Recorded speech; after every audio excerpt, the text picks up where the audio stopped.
In my great loneliness, the loneliness of a wounded animal, hour upon hour I lie, keep silent, wrote the Israeli poet Rachel from her room in Tel Aviv, to which her illness had forced her to withdraw from the Galilee she loved so much. I often think about that loneliness, the sleepless hours in hospitals, the anguish of the carer coming home late in the evening to a half-empty house, putting on the kettle, sitting down to nurse the tea, and wandering through the fog of uncertainty. What's going to happen now?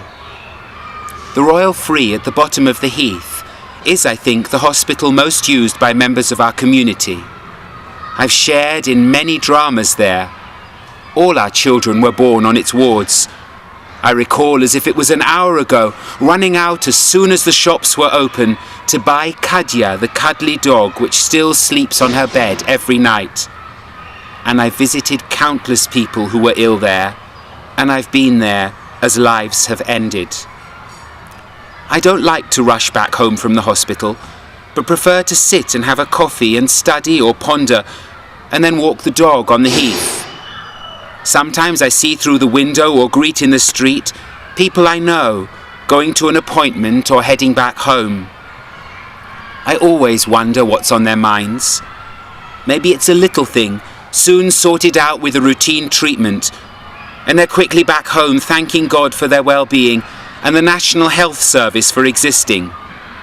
For all its faults, most of us are well aware that we're very lucky to have it.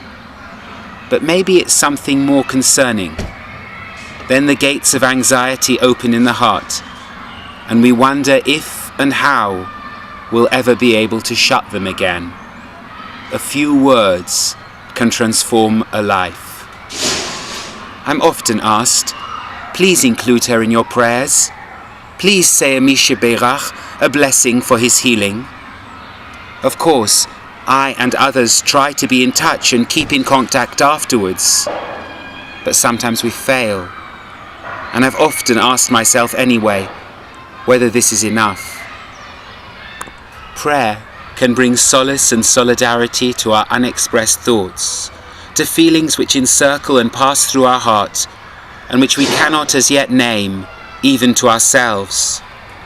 The melodies, the ritual words, the awareness that these ancient sounds accompanied our ancestors and helped them to live faithful lives.